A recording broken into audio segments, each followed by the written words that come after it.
ನಾನು ನೀನು ದೇವರ ಬಳಿಗೆ ನೇರವಾಗಿ ಬರಲಾಗಲು ಸಾಧ್ಯವಿಲ್ಲ. ಕ್ರೂಜಿಯ ಮಾರ್ಗವು ನಮ್ಮನ್ನು ಅಲ್ಲಿಗೆ ನಡೆಸ್ತದೆ. ಬೇರೆ ಮಾರ್ಗವು ಇರುವುದೇ ಇಲ್ಲ.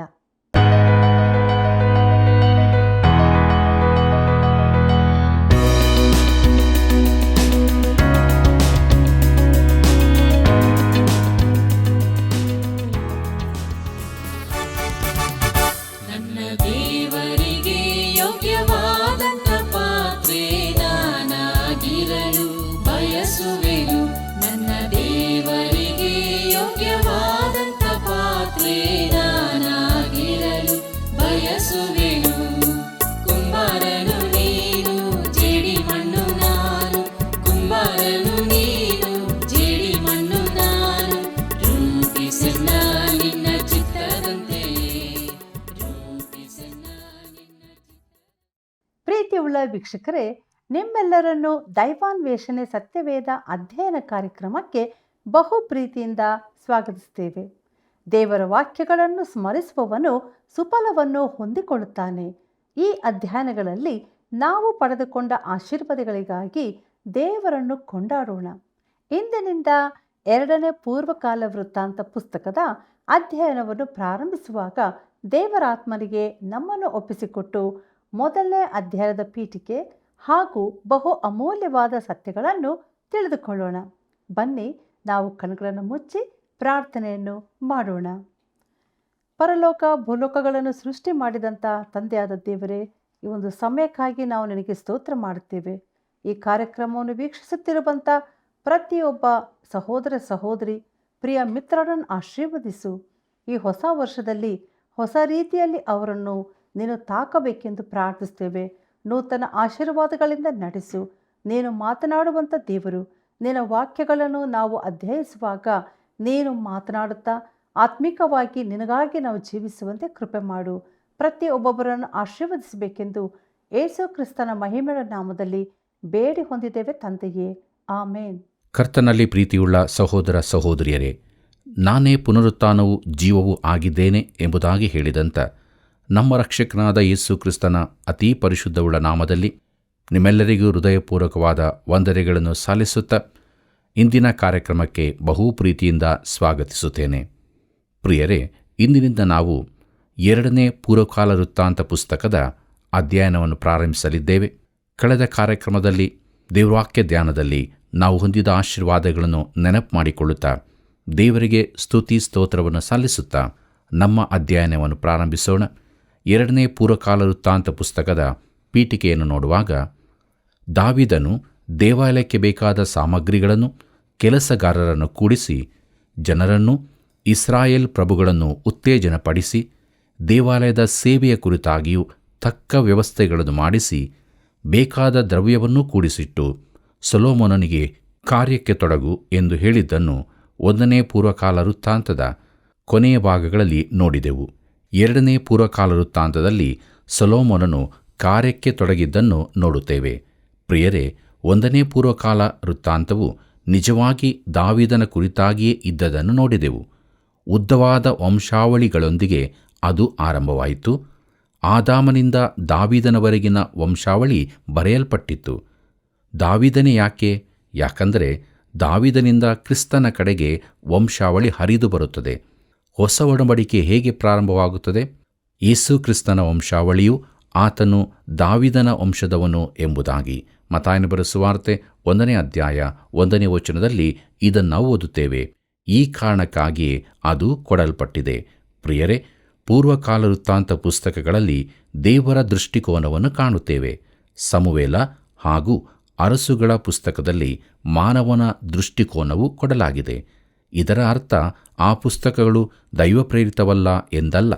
ಅವುಗಳು ದೇವರಿಂದಲೇ ಪ್ರೇರಿತವಾದವುಗಳೇ ಆಗಿವೆ. ಆದರೆ ದೇವರು ಮೊದಲು ಮಾನವ ದೃಷ್ಟಿಕೋನವನ್ನು ಕೊಟ್ಟು ಬಳಿಕ ದೈವಿಕ ದೃಷ್ಟಿಕೋನವನ್ನು ಕೊಡುತ್ತಾನೆ ಮತ್ತು ಇದರಲ್ಲಿ ದಾವೀದನಿಗೆ ಪ್ರಾಮುಖ್ಯತೆ ನೀಡುತ್ತಾನೆ. ದಾವೀದನ ಪ್ರಾಮುಖ್ಯತೆ ಯಾವುದಕ್ಕಾಗಿ? ಅದು ದೇವಾಲಯ ಕಟ್ಟುವುದಕ್ಕಾಗಿ ಇತ್ತು. ಪ್ರೀತಿಯುಳ್ಳ ಸಹೋದರ ಸಹೋದರಿಯರೇ, 2ನೇ ಪೂರ್ವಕಾಲ ವೃತ್ತಾಂತದಲ್ಲಿ ನಾವು 2 ದೊಡ್ಡ ಸಂಗತಿಗಳನ್ನು ನೋಡುತ್ತೇವೆ. ಅದರಲ್ಲಿ ಮೊದಲನೆಯದು ದೇವಾಲಯವು ಕಟ್ಟಲ್ಪಟ್ಟದ್ದು, ಎರಡನೆಯದು ಭಕ್ತಿ ಪುನರುಜ್ಜೀವನ. ಈ ಪುಸ್ತಕದ ಕಾಲವು ಅರಸುಗಳ ಪುಸ್ತಕದ ಕಾಲವೇ ಆಗಿದ್ದರೂ ಕೆಲವು ವಿಚಾರಗಳಿಗೆ ಒತ್ತು ನೀಡಲಾಗಿದೆ. ಮೊದಲ 9 ಅಧ್ಯಾಯಗಳಲ್ಲಿ ಸೊಲೊಮೋನನ ಆಳ್ವಿಕೆಯ ಕುರಿತಾಗಿ ನೋಡುತ್ತೇವೆ. ಅದರಲ್ಲಿ ಮೊದಲ 6 ಅಧ್ಯಾಯಗಳು ದೇವಾಲಯ ಕಟ್ಟುವುದರ ಕುರಿತಾಗಿದೆ. ದೇವರು ಯಾವ ವಿಚಾರಕ್ಕಾಗಿ ಪ್ರಾಮುಖ್ಯತೆ ಕೊಡುತ್ತಿದ್ದಾನೆಂಬುದು ಇದರಿಂದ ತಿಳಿಯುತ್ತದೆ. ದೇವಾಲಯ ಕಟ್ಟುವುದು ಸೊಲೊಮೋನನ ಅತಿ ಶ್ರೇಷ್ಠ ಸಾಧನೆಯಾಗಿತ್ತು. ಕರ್ತನಲ್ಲಿ ಪ್ರಿಯರೇ, ಹೀಗೆ 2ನೇ ಪೂರ್ವಕಾಲ ವೃತ್ತಾಂತದ ಮೊದಲ ಪ್ರಾಮುಖ್ಯ ಸಂಗತಿ ದೇವಾಲಯ ಕಟ್ಟುವಂತಹದು. ಅದು ಮುಖ್ಯವಾದದ್ದು. ದೇವರು ಇದನ್ನು ಮುಖ್ಯವೆಂದೆಣಿಸಿದ್ದರಿಂದಲೇ ಇದಕ್ಕಾಗಿ 6 ಅಧ್ಯಾಯಗಳನ್ನು ಮೀಸಲಾಗಿಟ್ಟಿದ್ದಾನೆ.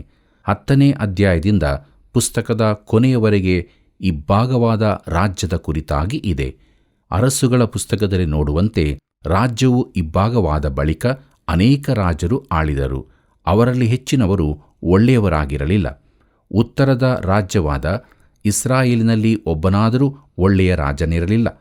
ಆದ್ದರಿಂದ ಪೂರ್ವಕಾಲ ವೃತ್ತಾಂತದಲ್ಲಿ ಇಸ್ರಾಯೇಲ್ ರಾಜ್ಯಕ್ಕೆ ಯಾವ ಪ್ರಾಮುಖ್ಯತೆಯನ್ನೂ ಕೊಡಲಿಲ್ಲವೆಂದು ನೋಡುತ್ತೇವೆ.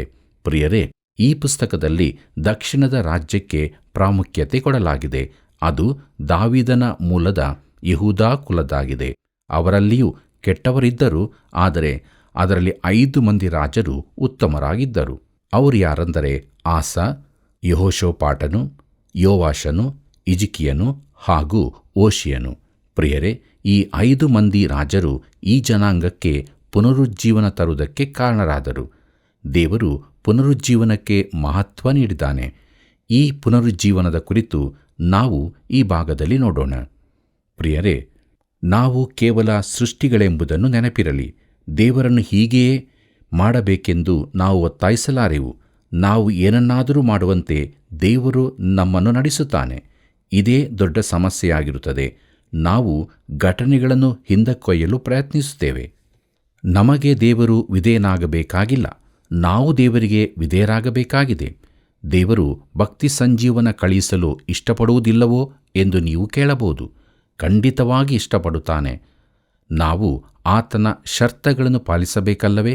ಹೌದು, ನಾವು ಹಾಗೆ ಮಾಡುತ್ತಿಲ್ಲ. ಈಗಿನ ದಿನಗಳಲ್ಲಿ ಸಭೆಗಳಲ್ಲಿ ಯಾವ ಆತ್ಮಿಕ ಚಳುವಳಿಯೂ ನಡೆಯುತ್ತಿಲ್ಲ.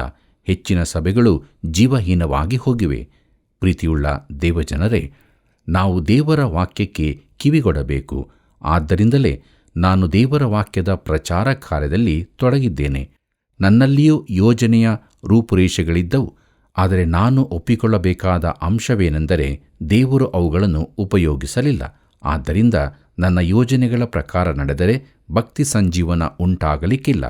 ಅದು ಬಲದಿಂದಲ್ಲ, ಪರಾಕ್ರಮದಿಂದಲ್ಲ, ನನ್ನ ಆತ್ಮದಿಂದಲೇ ಎಂದು ಸೇನಾಧೀಶ್ವರನಾದ ಯೆಹೋವನು ಅನ್ನುತ್ತಾನೆ ಎಂಬುದಾಗಿ ಜಕರ್ಯನ ಪ್ರವಾದನೆ ಗ್ರಂಥ 4ನೇ ಅಧ್ಯಾಯ 6ನೇ ವಚನದಲ್ಲಿ ಓದುತ್ತೇವೆ. ಪ್ರಿಯರೇ, ಇದನ್ನು ಕಲಿಯುವುದು ಬಹು ಕಠಿಣ. ಈ ಪುಸ್ತಕದ ಮುಖ್ಯ ಅಂಶವು ದಾವೀದನ ವಂಶದವರಾದ ಅರಸರ ಕುರಿತಾಗಿ ತಮ್ಮ ಆಳ್ವಿಕೆಯ ಕಾಲದಲ್ಲಾದ ಭಕ್ತಿ ಸಂಜೀವನ, ಹೊಸತನ ಹಾಗೂ ಉದಾಹರಣೆಗಳಿಗೆ ಕಾರಣರಾದ ಆ 5 ಮಂದಿ ಅರಸರ ಕುರಿತು ವಿಶೇಷ ಪ್ರಾಮುಖ್ಯತೆ ನೀಡಲಾಗಿದೆ.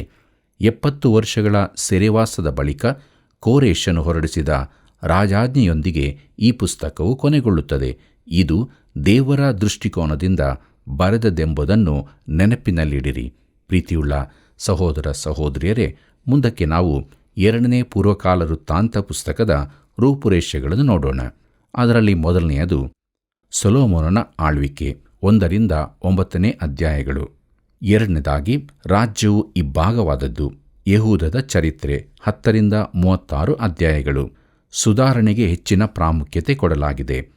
ಅದರಲ್ಲಿ ಆಸನು 14ರಿಂದ 16 ಅಧ್ಯಾಯಗಳು. ಎರಡನೇದು ಯೆಹೋಷಾಫಾಟನು 17ರಿಂದ 30 ಅಧ್ಯಾಯಗಳು. ಮೂರನೆಯದು ಯೆಹೋವಾಷನು 23 ಮತ್ತು 24ನೇ ಅಧ್ಯಾಯಗಳು. ನಾಲ್ಕನೆಯದು ಹಿಜ್ಕೀಯನು 29ರಿಂದ 32ನೇ ಅಧ್ಯಾಯಗಳು. ಐದನೆಯದು ಓಶಿಯನು 34 ಮತ್ತು 35ನೇ ಅಧ್ಯಾಯಗಳು. ಪ್ರಿಯರೇ, ಇಲ್ಲಿಗೆ ನಾವು 2ನೇ ಪೂರ್ವಕಾಲ ವೃತ್ತಾಂತದ ರೂಪುರೇಷೆಗಳನ್ನು ಪೀಠಿಗೆ ಭಾಗವನ್ನು ಅಧ್ಯಯನ ಮಾಡಿದ್ದೇವೆ. ಮುಂದಕ್ಕೆ ನಾವು 2ನೇ ಪೂರ್ವಕಾಲ ವೃತ್ತಾಂತದ 1ನೇ ಅಧ್ಯಾಯಕ್ಕೆ ಬರೋಣ. ಈ ಅಧ್ಯಾಯದ ಮುಖ್ಯ ಪ್ರಸ್ತಾಪ ಸೊಲೊಮೋನನು ಅರಸನಾದದ್ದು ಜ್ಞಾನಕ್ಕೋಸ್ಕರ ಪ್ರಾರ್ಥಿಸಿದ್ದು ಎಂಬುದಾಗಿದೆ. ಪ್ರಿಯರೇ, 2ನೇ ಪೂರ್ವಕಾಲ ವೃತ್ತಾಂತ 1ನೇ ಅಧ್ಯಾಯ 1ನೇ ವಚನವನ್ನು ಗಮನಿಸಿರಿ. ಅಲ್ಲಿ ಹೀಗೆ ಬರೆದದೆ, ದಾವೀದನ ಮಗನಾದ ಸೊಲೊಮೋನನು ತನ್ನ ದೇವರಾದ ಯೆಹೋವನಿಂದ ಸಹಾಯವನ್ನೂ ವಿಶೇಷ ವೃದ್ಧಿಯನ್ನು ಹೊಂದಿದವನಾಗಿ ರಾಜ್ಯಾಧಿಕಾರವನ್ನು ಸ್ಥಿರಪಡಿಸಿಕೊಂಡನು ಎಂಬುದಾಗಿ. ಪ್ರೀತಿಯುಳ್ಳ ದೇವಜನರೇ, ಸೊಲೊಮೋನನು ದಾವೀದನ ಆಯ್ಕೆಯಾಗಿರಲಿಲ್ಲವೆಂದು ನಾನು ಹೇಳಿದ್ದನ್ನು ಜ್ಞಾಪಿಸಿಕೊಳ್ಳಿರಿ. ಅವನು ದೇವರ ಆಯ್ಕೆಯಾಗಿದ್ದನು. ಸೊಲೊಮೋನನು ಮುಂದಿನ ರಾಜನಾಗಬೇಕೆಂದು ದಾವೀದನು ಬಯಸಿರಲಿಲ್ಲ. ಅವನು ತನಗೆ ವಿರೋಧವಾಗಿ ಎದ್ದ ಅಬ್ಷಾಲೋಮನನ್ನು ಅರಸನನ್ನಾಗಿ ಮಾಡಬೇಕೆಂದಿದ್ದನು. ಅವನು ಅಬ್ಷಾಲೋಮನನ್ನು ಪ್ರೀತಿಸುತ್ತಿದ್ದನು. ಆದರೆ ಅಬ್ಷಾಲೋಮನು ಕೊಲ್ಲಲ್ಪಟ್ಟಾಗ ದಾವೀದನು ಎದೆ ಒಡೆದವನಾದನು. ಅದು ಅವನನ್ನು ಕುಗ್ಗಿಸಿತು. ಅವನು ಸೈನ್ಯವನ್ನು ಕಳುಹಿಸುವಾಗ ಅಬ್ಷಾಲೋಮನಿಗೇನು ಕೇಡುಂಟು ಮಾಡಬಾರದೆಂದು ಸ್ಪಷ್ಟ ಸೂಚನೆಗಳನ್ನು ನೀಡಿದನು. ಆ ಹುಡುಗನಿಗೋಸ್ಕರ ದಾವೀದನು ಎಲ್ಲಾ ತ್ಯಾಗಕ್ಕೂ ಸಿದ್ಧನಾಗಿದ್ದನು. ಪ್ರಿಯರೇ, ಅಬ್ಷಾಲೋಮನು ಅನೇಕ ವಿಚಾರಗಳಲ್ಲಿ ದಾವೀದನನ್ನು ಹೋಲುತ್ತಿದ್ದಿರಬೇಕು. ಆದರೆ ಅವನು ದೇವರ ಆಯ್ಕೆಯಾಗಿರಲಿಲ್ಲ. ದೇವರು ಸೊಲೊಮೋನನನ್ನು ಆರಿಸಿದ್ದನು. ಅವನನ್ನೇ ಆಶೀರ್ವದಿಸಲಿಕ್ಕಿದ್ದನು. ದೇವರು ಈ ಲೋಕದ ಬಲಹೀನವಾದವುಗಳನ್ನು ಆರಿಸುತ್ತಾನೆ. ದೇವರ ಬಲವು ಬಲಹೀನತೆಯಲ್ಲಿ ಕಾರ್ಯ ಸಾಧಿಸುತ್ತದೆ. ಈಗ ದಾವೀದನು ತೀರಿ ಹೋಗಿದ್ದಾನೆ. ಅವನು ಬಹುದೊಡ್ಡ ವ್ಯಕ್ತಿಯಾಗಿದ್ದನು. ಆದರೆ ಸೊಲೊಮೋನನು ಇನ್ನೂ ಯೌವನಸ್ಥನು, ಅನುಭವವಿಲ್ಲದವನು ಆಗಿದ್ದಾನೆ. ಪ್ರಿಯರೇ, ದೇವರು ಸೊಲೊಮೋನನನ್ನು ಉಪಯೋಗಿಸಿ ದೇವಾಲಯ ಕಟ್ಟುವ ಕಾರ್ಯವನ್ನು ಅವನು ಮಾಡುವಂತೆ ನಡೆಸುತ್ತಾನೆ. ಸೊಲೊಮೋನನು ದೇವರಿಂದ ಸಹಾಯವನ್ನು ವಿಶೇಷ ವೃದ್ಧಿಯನ್ನು ಹೊಂದಿದನು. ಸೊಲೊಮೋನನ ಕಾಲದಲ್ಲಿ ರಾಜ್ಯವು ಅತ್ಯುನ್ನತ ಸ್ಥಾನಕ್ಕೆ ಏರುತ್ತದೆ. ಅದಕ್ಕೆ ಬೇಕಾದ ಅಸ್ತಿವಾರವನ್ನು ದಾವೀದನು ಹಾಕಿದ್ದನು. ಕರ್ತನಾದ ಯೆಹೋವನು ಸೊಲೊಮೋನನ ಸಂಗಡ ಇದ್ದು ಅವನನ್ನು ಅತಿಶಯವಾಗಿ ವೃದ್ಧಿಪಡಿಸಿದನು. ದೇವರು ಎಷ್ಟೊಂದು ದಯಾಮಯನು ನೋಡಿರಿ. ಪ್ರಿಯರೇ, ಸೊಲೊಮೋನನು ದೇವರಿಗೆ ಅವಿಧೇಯನಾದನೆಂದು ನೋಡುತ್ತೇವೆ. ಆಗ ದೇವರು ಅವನ ಬಳಿಗೆ ಬಂದು ಅವನ ರಾಜ್ಯವನ್ನು ವಿಭಾಗಿಸುತ್ತೇನೆಂದು ಹೇಳಿದನು. ಆದರೆ ದಾವೀದನ ನಿಮಿತ್ತವಾಗಿ ದೇವರು ಸೊಲೊಮೋನನ ಕಾಲದಲ್ಲಿ ರಾಜ್ಯವನ್ನು ಇಬ್ಬಾಗ ಮಾಡಲಿಲ್ಲ. ಆದರೆ ಅದು ಸೊಲೊಮೋನನಿಗಾಗಿ ಅಲ್ಲ. 2ನೇ ಪೂರ್ವಕಾಲ ವೃತ್ತಾಂತ 1ನೇ ಅಧ್ಯಾಯ 2ನೇ ವಚನ ಹೀಗೆ ಹೇಳುತ್ತದೆ, ಅವನು ಎಲ್ಲ ಇಸ್ರಾಯೇಲ್ಯರನ್ನು, ಅಂದರೆ ಅವರ ಶತಾಧಿಪತಿ, ಸಹಸ್ರಾಧಿಪತಿಗಳನ್ನು, ನ್ಯಾಯಾಧಿಪತಿಗಳನ್ನು, ಗೋತ್ರ ಪ್ರಧಾನರಾದ ಇಸ್ರಾಯೇಲ್ ಪ್ರಭುಗಳನ್ನೂ ಕರೆಸಿಕೊಂಡು ಎಂಬುದಾಗಿ. ಪ್ರಿಯರೇ, ಇಲ್ಲಿ ಸೊಲೊಮೋನನು ಇಸ್ರಾಯೇಲ್ಯರ ಮುಖಂಡರನ್ನು ಸೇರಿಸುವುದನ್ನು ನೋಡುತ್ತೇವೆ. ಪ್ರೀತಿಯೆಷ್ಟೋ ಅಪಾರವೇ, ವರ್ಣಿಸಲಸದಳವಾಗಿದೆ. ಅದರಂತರಾಳವನರಿಯಲು ಈ ಅಲ್ಪ ಬುದ್ಧಿ ಸಾಲದು. ನಿನ್ ಪ್ರೀತಿಯೆಷ್ಟೋ ಅಪಾರವೇ, ವರ್ಣಿಸಲಸದಳವಾಗಿದೆ. ಅದರಂತರಾಳವನರಿಯಲು ಈ ಅಲ್ಪ ಬುದ್ಧಿ ಸಾಲದು.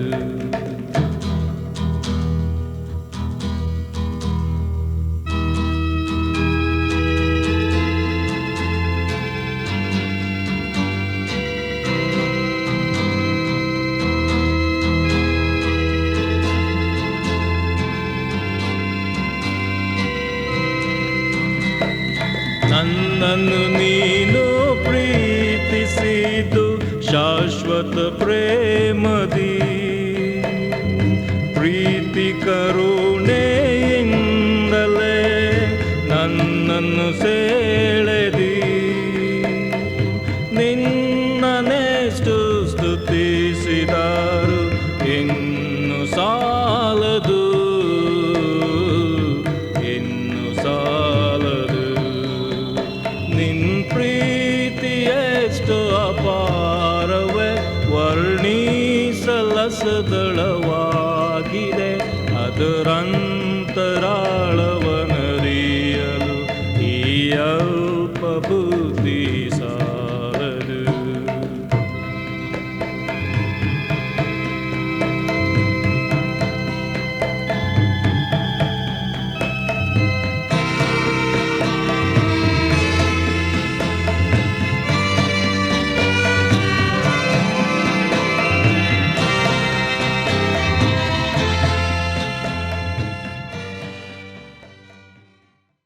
ಮುಂದಕ್ಕೆ ನೋಡೋಣ. 2ನೇ ಪೂರ್ವಕಾಲ ವೃತ್ತಾಂತ 1ನೇ ಅಧ್ಯಾಯ 3ನೇ ವಚನವನ್ನು. ಅಲ್ಲಿ ಹೀಗೆ ಬರೆದದೆ, ಆ ಸರ್ವ ಸಮೂಹದೊಡನೆ ಗಿಬ್ಯೋನಿನಲ್ಲಿದ್ದ ಪೂಜಾ ಸ್ಥಳಕ್ಕೆ ಹೋದನು. ಯೆಹೋವನ ಸೇವಕನಾದ ಮೋಶೆಯು ಅರಣ್ಯದಲ್ಲಿ ಮಾಡಿಸಿದ ದೇವದರ್ಶನದ ಗುಡಾರವು ಅಲ್ಲಿತ್ತಷ್ಟೇ ಎಂಬುದಾಗಿ. ಕರ್ತನಲ್ಲಿ ಪ್ರಿಯರೇ, ಗುಡಾರವು ಗಿಬ್ಯೋನಿನಲ್ಲೇ ಇತ್ತು. ದಾವೀದನು ಮಂಜೂಷವನ್ನು ಮಾತ್ರ ಯೆರೂಸಲೇಮಿಗೆ ತರಿಸಿ ಅದನ್ನು ಒಂದು ಪರ್ಣಶಾಲೆಯಲ್ಲಿರಿಸಿದನು. ಆದರೆ ಜನರು ನೇರವಾಗಿ ಮತ್ತು ಕೂಡಲೇ ದೇವರ ಬಳಿಗೆ ಬರಲಾರದವರಾಗಿದ್ದರು.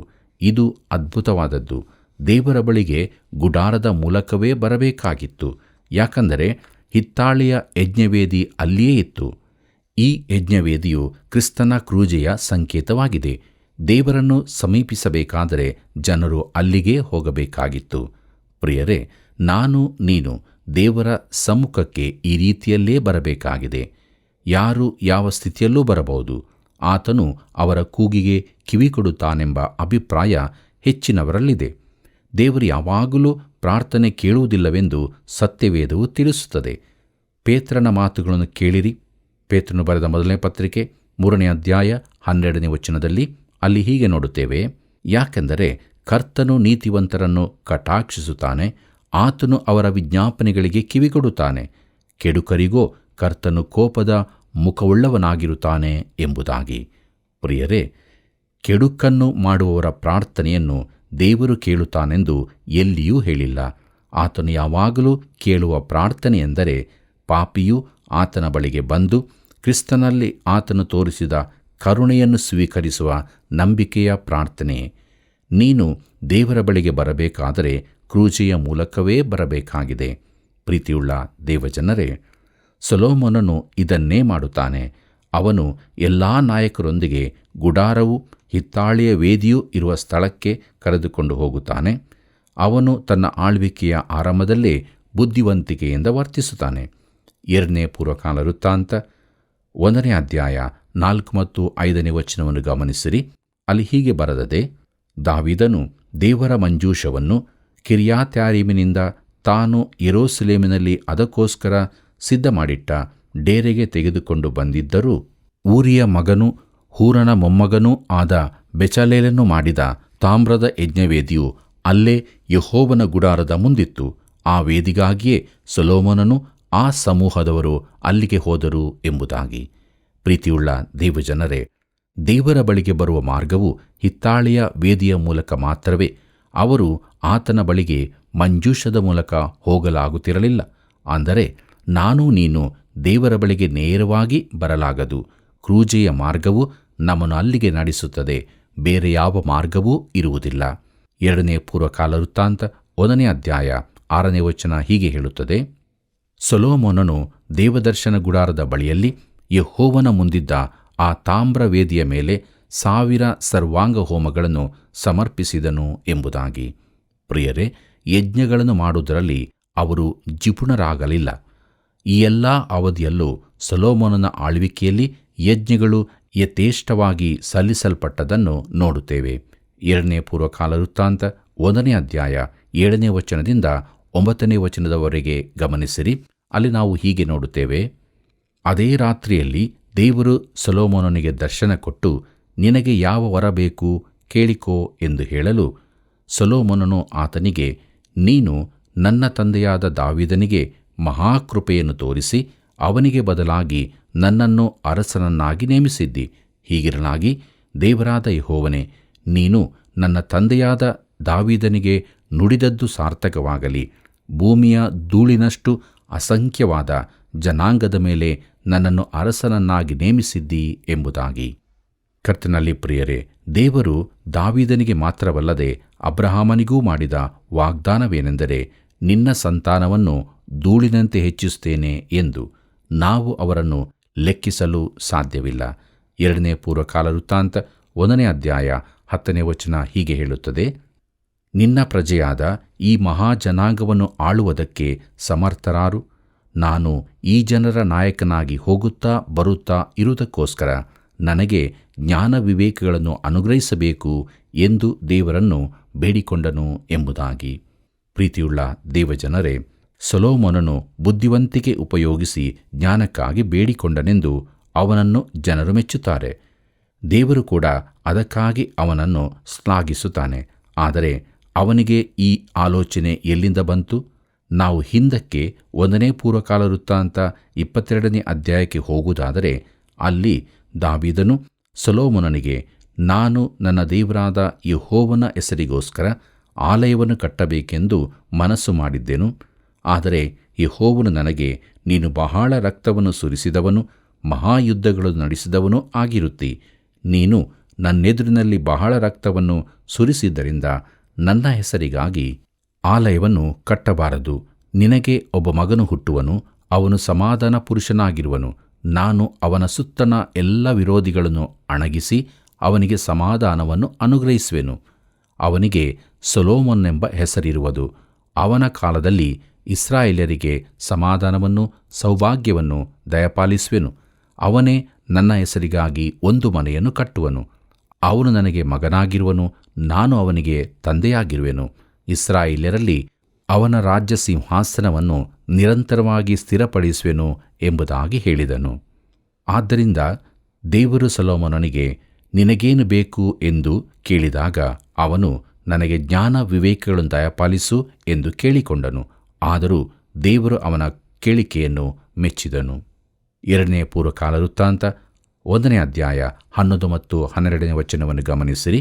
ಅಲ್ಲಿ ಹೀಗೆ ಬರೆದದೆ, ಆಗ ದೇವರು ಸೊಲೊಮೋನನಿಗೆ, ನೀನು ಘನ ಧನೈಶ್ವರ್ಯಗಳನ್ನಾಗಲಿ ವೈರಿಗಳ ಪ್ರಾಣಹರಣವನ್ನಾಗಲಿ ದೀರ್ಘಾಯುಷ್ಯವನ್ನಾಗಲಿ ಕೇಳಿಕೊಳ್ಳದೆ, ನಾನು ಯಾರ ಮೇಲೆ ನಿನ್ನನ್ನು ಅರಸನನ್ನಾಗಿ ಮಾಡಿದೆನೋ ಆ ನನ್ನ ಪ್ರಜೆಗಳನ್ನು ಪಾಲಿಸುವುದಕ್ಕೋಸ್ಕರ ಜ್ಞಾನ ವಿವೇಕಗಳ ಮೇಲೆ ಮನಸ್ಸಿಟ್ಟು ಅವುಗಳನ್ನು ಬೇಡಿಕೊಂಡದರಿಂದ ಅವು ನಿನಗೆ ದೊರಕುವು.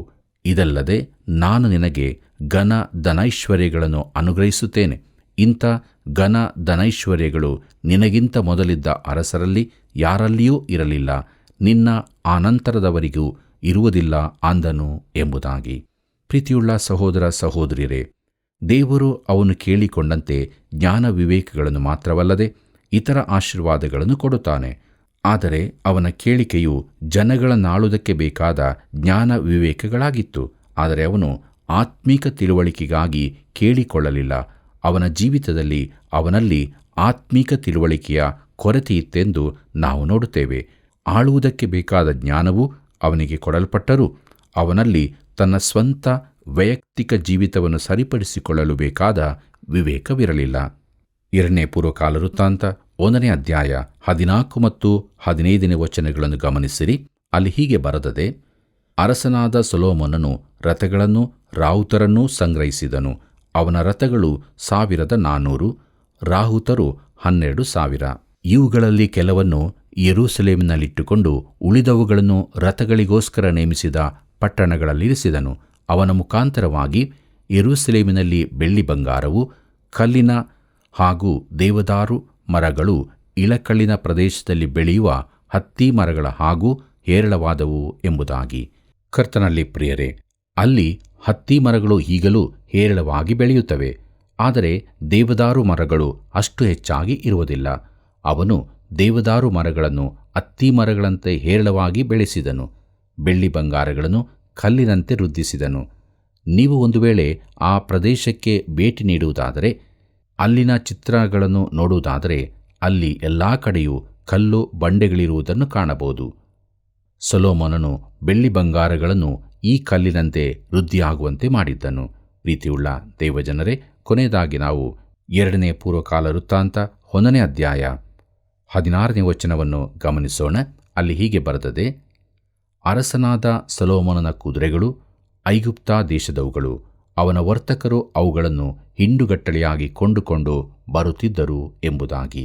ಪ್ರೀತಿಯುಳ್ಳ ದೇವಜನರೇ, ರಥಕ್ಕೆ 600 ರೂಪಾಯಿಗಳಂತೆಯೂ ಕುದುರೆಗೆ 150 ರೂಪಾಯಿಗಳಂತೆಯೂ ಕೊಟ್ಟು ರಥಗಳನ್ನು ಕುದುರೆಗಳನ್ನು ಐಗುಪ್ತ ದೇಶದಿಂದ ತರಿಸುತ್ತಿದ್ದರು. ಹೀಗೆಯೇ ಹಿತ್ತಿಯರ ಮತ್ತು ಆರಾಮ್ಯರ ಎಲ್ಲ ಅರಸರು ಅವರ ಮುಖಾಂತರವಾಗಿಯೇ ತರಿಸುತ್ತಿದ್ದರು. ಅವನು ಈಗಾಗಲೇ ನಿಷೇಧಿಸಲ್ಪಟ್ಟ ಕ್ಷೇತ್ರವನ್ನು ಪ್ರವೇಶಿಸುತ್ತಿದ್ದಾನೆ. ದೇವರು ಅವರಿಗೆ, ಒಬ್ಬ ಅರಸನು ಬಂದಾಗ ಅವನು ತನಗಾಗಿ ಕುದುರೆಯ ದಂಡನ್ನು ಕೂಡಿಸಿಕೊಳ್ಳಬಾರದು, ಕುದುರೆಗಳನ್ನು ಸಂಪಾದಿಸಿಕೊಳ್ಳುವುದಕ್ಕಾಗಿ ತನ್ನ ಪ್ರಜೆಗಳನ್ನು ಐಗುಪ್ತ ದೇಶಕ್ಕೆ ಹೋಗಗೊಡಿಸಬಾರದು, ನೀವು ಇನ್ನು ಆ ದೇಶಕ್ಕೆ ಹೋಗಲೇ ಕೂಡದೆಂದು ಯೆಹೋವನು ಆಜ್ಞಾಪಿಸಿದನಲ್ಲ.